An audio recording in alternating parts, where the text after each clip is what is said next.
আপনাদের কারো মানে কষ্ট দিয়ে থাকে আল্লাহর রাস্তে আপনারা সব আমার বাবাকে মাফ করে দিয়ে আমরা আর সময় নিতে পারছি না। এখন আপনাদের সামনে কথা বলবেন মরবে। আপনাদের কারো মানে কষ্ট দিয়ে থাকে আল্লাহর রাস্তে আপনারা সব আমার বাবাকে মাফ করে দিয়ে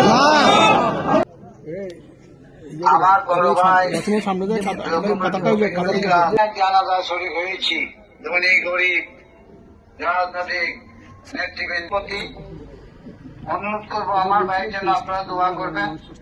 আমি খেদমত করার চেষ্টা করেছি, অনেক দিন ছিলাম। আমি আরো কৃতজ্ঞ আমাদের ট্রেনের মুরব্বী এখন ট্রেনের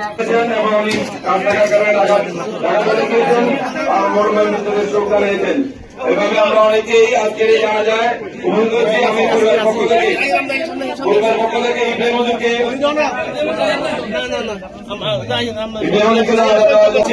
অনেকে আপনারা অনেকেও আগে ছিলেন উপস্থিত ছিলেন। উৎসব মাঠে যে একটি মাহফিল ছিল, আমি নিজে সচক্ষে দেখেছিলাম ব্যক্তিগতভাবে এই মাহফিলটার সাথে জড়িত ছিলেন।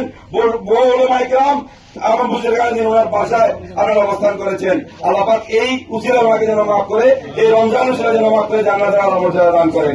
এগুলি জানা জায়গা খালি আছে।